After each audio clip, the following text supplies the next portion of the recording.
안녕하세요 여러분, 범어책방 큐티 읽어드립니다. 9월 19일 토요일, 우리가 오늘 함께 큐티할 말씀은 창세기 47장 13절에서 26절까지의 말씀입니다. 제가 말씀 읽어드리고 또 큐티 나눔하도록 하겠습니다. 13절입니다. 기근이 더욱 심하여 사방에 먹을 것이 없고 애굽 땅과 가나안 땅이 기근으로 황폐하니 요셉이 곡식을 팔아 애굽 땅과 가나안 땅에 있는 돈을 모두 거두어 들이고 그 돈을 바로의 궁으로 가져가니 애굽 땅과 가나안 땅에 돈이 떨어진지라. 애굽 백성이 다 요셉에게 와서 이르되 돈이 떨어졌사오니 우리에게 먹을 거리를 주소서. 어찌 주 앞에서 죽으리이까. 요셉이 이르되 너희의 가축을 내라. 돈이 떨어졌은즉 내가 너희의 가축과 바꾸어 주리라. 그들이 그들의 가축을 요셉에게 끌어오는지라. 요셉이 그 말과 양떼와 소떼와 나귀를 받고 그들에게 먹을 것을 주되 곧 그 모든 가축과 바꾸어서 그 해 동안에 먹을 것을 그들에게 주니라. 그 해가 다가고 새 해가 되매 무리가 요셉에게 와서 그에게 말하되 우리가 주께 숨기지 아니하나이다. 우리의 돈이 다하였고 우리의 가축대가 주께로 돌아갔사오니 주께 낼 것이 아무것도 남지 아니하고 우리의 몸과 토지뿐이라. 우리가 어찌 우리의 토지와 함께 주의 목전에 죽으리이까. 우리의 몸과 우리 토지를 먹을 것을 주고 사소서. 우리가 토지와 함께 바로의 종이 되리니 우리에게 종자를 주시면 우리가 살고 죽지 아니하며 토지도 황폐하게 되지 아니하리이다. 그러므로 요셉이 애굽의 모든 토지를 다 사서 바로에게 바치니 애굽의 모든 사람들이 기근에 시달려 각기 토지를 팔았음이라. 땅이 바로의 소유가 되니라. 요셉이 애굽 땅 이 끝에서 저 끝까지의 백성을 성읍들에 옮겼으나 제사장들의 토지는 사지 아니하였으니 제사장들은 바로에게서 녹을 받음이라. 바로가 주는 녹을 먹음으로 그들이 토지를 팔지 않음이었더라. 요셉이 백성에게 이르되 오늘 내가 바로를 위하여 너희 몸과 너희 토지를 샀노라. 여기 종자가 있으니 너희는 그 땅의 뿌리라. 추수의 5분의 1을 바로에게 상납하고 5분의 4는 너희가 가져서 토지의 종자로도 삼고 너희의 양식으로도 삼고 너희 가족과 어린 아이의 양식으로도 삼으라. 그들이 이르되 주께서 우리를 살리셨사오니 우리가 주께 은혜를 입고 바로의 종이 되겠나이다. 요셉이 애굽 토지법을 세우매 그 5분의 1이 바로에게 상납되나 제사장의 토지는 바로의 소유가 되지 아니하여 오늘날까지 이르니라. 아멘. 네, 오늘 우리가 함께 살펴보고 있는 큐티 말씀에서 이제 애굽의 총리로서 요셉이 어떻게 이 상황을 잘 통치하고 또 다스렸는지에 대해서 우리가 오늘 이 말씀을 통해서 잘 살펴볼 수가 있습니다. 이제 바로가 두 가지 꿈을 꾸었잖아요. 7년의 풍년과 7년의 흉년을 이제 하나님께서 알려주는 그 꿈을 꾸게 되었고, 요셉이 그 꿈을 해석하였고, 요셉이 그에 대한 지혜를 바로에게 들려주었을 때 바로가 그 정책을 실천하고 실행할 수 있는 자로 이제 요셉밖에 없다. 하나님의 지혜를 가진 요셉밖에 없다라고 하면서 요셉을 애굽의 총리의 자리에 세웠다. 라는 사실을 우리가 이제 큐티 말씀을 계속해서 해오면서 보았습니다. 그리고 그 7년의 풍년 동안 요셉은 착실하게 이제 그 애굽의 풍년에서 거둬졌던 많은 그 추수된 것들을 잘 비축하고 모아놨어요. 그 결과가 이제 그 야곱의 아들들, 요셉의 형들이 이제 애굽으로도 곡식을 사러 올 만큼 애굽뿐만이 아니라 이 그 주변에 온 세계가 기근으로 말미암아 참 힘들어할 때 애굽에만 곡식이 넘쳐났다라는 거예요. 그런데 이제 이 기근이 계속해서 심해졌고 더 이상 이 곡식을 사러 오는 자들이 돈이 떨어지는 상황이 발생합니다. 그러니까 돈이 떨어지니까 이제 가축을 내서 곡식을 받아가고 가축까지 다 내고 나니까 이제는 땅을 내어서 바로의 이제 종이 되어서 그들이 살아가는 것이 그렇게 해서라도 곡식을 받아서 사는 것이 더 낫다라고 하면서 요셉에게 나와서 자신들의 소유를 다 주었다라는 거예요. 그러자 이제 요셉이 그들의 그 땅과 모든 것들을 받아서 이제 다시 종자를 주고 곡식을 주면서 5분의 1은 세금으로 바치고 5분의 4는 너희가 사용해라 라고 하면서 애굽의 토지법을 새로 세웠다라고 이제 기록이 이제 오늘 말씀에 기록이 되어 있습니다. 참 어찌 보면은 요셉이 통치자로서 이 모든 것들을 이제 뭐 공짜로 준 것도 아닌데 어찌 보면은 땅도 이제 이 사람들이 가지고 있던 땅도 애굽 사람들이 다 나라의 소유로 다 바뀌게 된 거잖아요. 다 나라의 소유로 들어오게 된 건데 이게 과연 옳은 정책인가요? 라고 우리가 뭐 물어볼 수는 있겠지만은 그러한 상황 가운데서 요셉이 먼저 그것을 제안하기보다는 백성들이 먼저 가축을 내고 또 땅을 낸다라고 이런 모습들을 먼저 보이고 있는 것을 볼 때 아마 이 상황 가운데서 참 이러한 방법이 아니고서는 곡식을 얻을 수 있는 방법이 백성들도 없다라고 생각했기 때문에 그들이 생각했을 때 이 방법이 부당한 방법이 아니라 그들이 이해할 수 있는 합당한 방법, 합당한 선에서 할 수 있는 방법이었다라는 점에서 지금의 우리의 사고로 생각할 때는 이렇게 노예로 삼고 땅을 이렇게 나라가 가져가는 것이 부당해 보일 수 있지만 당시의 상황 가운데서는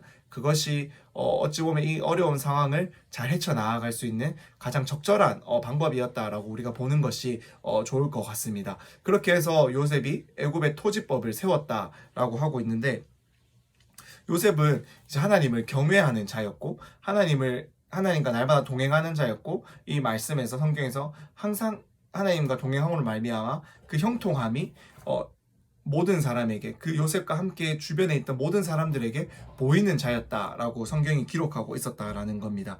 그렇게 하나님의 뜻에 따라서 하나님의 계획에 따라서 요셉은 애굽의 총리가 되었고 그 가운데서 하나님이 주시는 지혜로 말미암아 요셉은 이 어려운 상황을 지금 잘 이렇게 다스리고 넘기고 있다라는 겁니다. 이렇게 요셉이 또 애굽에 곡식이 있었다라는 그 이유, 왜 애굽에만 또 동일하게 기근이 있는데 애굽에 곡식이 있었는지에 대해서 애굽의 다른 모든 신하들과 사람들뿐만이 아니라 또 애굽의 곡식을 사러 오는 사람들까지도 아마 왜 애굽에 곡식이 있게 되었는지를 그 이유를 듣게 되었을 거예요. 요셉이라는 지도자가 지혜롭게 정책을 내어서 7년의 풍년 동안 그들이 곡식을 잘 비축했기 때문에 우리와 달리 애굽에는 곡식이 있다라는 그 사실을 들었을 것이고 그 요셉이라는 총리, 요셉이라는 지도자는 하나님의 지혜를 따라서 다스리는 자고 하나님과 늘 동행하는 자다라는 것이 애굽의 모든 사람들뿐만이 아니라 애굽의 곡식을 구하러 오는 모든 사람들까지도 다 듣게 되었을 거예요. 이것이 우리에게 어떤 의미를 가지고 어떤 중요한 점을 가지냐면은 이러한 상황 때문에 이러한 요셉의 지혜 때문에 그 지혜로 말미암아 애굽의 곡식이 넘쳐나는 그 상황으로 말미암아서 온 세상 사람들이 하나님의 지혜를, 온 세상 사람들이 하나님의 일하심을 그들이 보고 들을 수가 있게 되는 놀라운 계기가 바로 이 요셉이 총리로서 애굽의 자리에 있는 것으로 말미암아 이루어졌다라는 겁니다. 요셉이 하나님의 뜻을 따라서 이 애굽의 총리의 자리에서 하나님의 지혜를 따라 통치하고 그들에게 7년간의 풍년 동안 그 모든 곡식들을 잘 이렇게 비축해 놓았기 때문에 온 세계가 기근 가운데 어려워하고 있는 상황 가운데서 애굽에는 이렇게 곡식이 넘쳐났잖아요. 그것이 결국에는 어떠한 사람 한 사람의 지혜로 말미암은 것이 아니라 하나님의 지혜로 말미암아 하나님의 뜻을 따라 살아가는 그 어떠한 통치자의 지혜로 말미암아 이 모든 일들이 가능했다라는 것을 애굽 사람들뿐만이 아니라 온 세상 사람들이 다 들었다라는 겁니다. 그렇게 하나님의 놀라우심이, 하나님의 통치하심이, 하나님의 지혜가 온 세상 가운데 전파되었다라는 거예요. 요셉이 애굽의 총리의 자리에 있어서 그 기근 가운데 하나님의 지혜에 따라 이 정책을 펼침으로 말미암아 이 일이 가능했다라는 겁니다. 그리고 요셉이 바로 또 애굽의 토지법을 새로 세웠다라고 성경은 기록하고 있습니다. 이것을 볼 때 우리가 또 한 가지 기억해야 될 점은 하나님께서는 믿는 자들에게만 일하시는 것이 아니다라는 거예요. 믿는 우리에게만 일을 하시는 것이 아니다라는 거예요. 하나님은 믿지 않는 애굽의 땅에도 하나님의 통치에 따라, 하나님의 지혜에 따라, 하나님의 다스리심에 따라 그 나라를, 그 모든 상황들을 경영하시고 다스리고 계신다라는 거예요. 애굽은 분명히 하나님을 알지 못하고 하나님을 섬기지 않고 하나님을 따라 살아가지도 않는 나라였지만 하나님께서는 그 나라에도 하나님을 경외하는 통치자를 세워서 새로운 법을 만드실 만큼 하나님께서 다스리지 않는 곳이 없으시고 하나님께서 경영하지 않는 곳이 없으시고 하나님께서 통치하지 않는 곳이 없다라는 사실을 우리가 기억했으면 좋겠습니다. 이 사실을 다시 우리의 삶 가운데 적용하면서 우리 한 사람 한 사람들은 하나님의 통치를 따르고 하나님의 지혜를 따라 살아가는 하나님의 백성들이다라는 것을 기억하면서 우리가 서 있는 곳, 우리가 거하는 곳, 우리가 만나는 사람들, 우리가 생활하는 그 반경 가운데서 우리가 이러한 하나님의 지혜와 통치를 발휘하여서 하나님의 뜻이 이 땅 가운데, 하나님의 뜻이 아직 하나님을 알지 못하는 자들 가운데 드러날 수 있도록 우리가 바로 이 요셉과 같이 하나님의 뜻을 드러내는 하나님의 귀한 도구가 될 수 있도록, 우리는 하나님의 뜻을 이루어가는 자들이 될 수 있도록 날마다 기도하고 날마다 우리의 삶 가운데서 우리의 삶을 통하여서 이렇게 하나님을 드러내야 하는 것을 우리가 기억해야 된다라는 겁니다.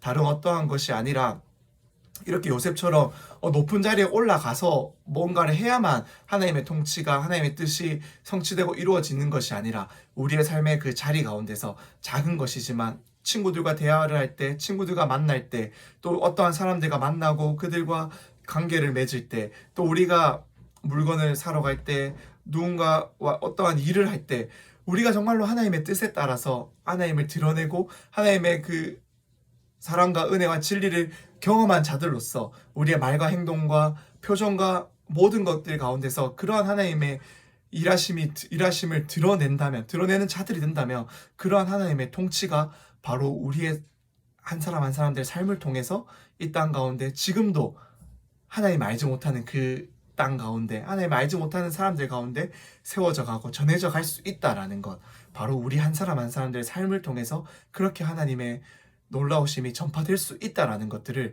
우리가 좀 기억하면서, 참 우리 한 사람 한 사람들이 참 보잘것없고 미약하고 작고 내가 할 수 있는 것이 무엇일까, 참 내가 할 수 있는 것이 없기 때문에 나는 아무것도 할 수 없어 라고 생각하는 것이 아니라 정말로 우리의 삶을 통해서 여전히 하나님이 드러날 수 있다라는 것, 그 놀라우신 하나님의 놀라우심이 선포될 수 있다라는 것들을 우리가 믿으면서 우리의 삶을 하나님께 날마다 드리고 우리의 삶을 날마다 하나님의 뜻에 따라서 그 뜻에 맞추어서 살아갈 수 있는 우리 한 사람 한 사람들이 될 수 있기를 간절히 소망합니다. 그럼 제가 잠시 기도하고 큐티 나눔 마치도록 하겠습니다. 기도하겠습니다. 하나님, 요셉을 통하여서 하나님을 알지 못하던 그 애굽 땅에 온 세상 가운데 하나님의 통치하심을, 하나님의 지혜를 보여주시고 드러내신 것 감사합니다. 우리가 그러한 하나님의 통치와 그러한 하나님의 지혜를 우리의 삶 가운데서도 우리의 삶을 통하여서 우리의 모습을 통하여서 드러내며 살아내는 저희들 되기를 원합니다. 하나님의 뜻에 따라서 살아가는 우리 한 사람 한 사람들이 바로 하나님을 드러내는, 하나님의 이런 놀라우신 지혜와 통치를 드러내는 놀라운 하나님의 귀한 도구가 됨을 우리가 기억하면서 하나님, 우리에게 믿음을 더하여 주시고 은혜를 더하여 주시고 사랑을 더욱 넘치도록 부어 주셔서 우리가 만나는 친구들, 만나는 사람들, 우리가 하고 있는 일들, 우리가 나아가서 겪는 모든 상황들 가운데서 우리의 삶을 통하여서 하나님이 드러나고 하나님의 일하심이 나타날 수 있도록 우리가 바로 그 하나님의 뜻을 이루어가는 귀한 도구, 우리가 그 하나님의 뜻을 드러내는 놀라운 하나님의 사람들로서 세워질 수 있도록 우리 한 사람 한 사람들 가운데 은혜를 더하여 주옵소서. 하나님, 믿음을 더하여 주셔서 세상과 믿음이 부딪힐 때 정말로 우리가 세상의 법대로 살아가는 것이 아니라 세상 가운데 하나님의 지혜를 따라 하나님의 법을 세워가시는 그 하나님의 놀라운 은혜를 경험하며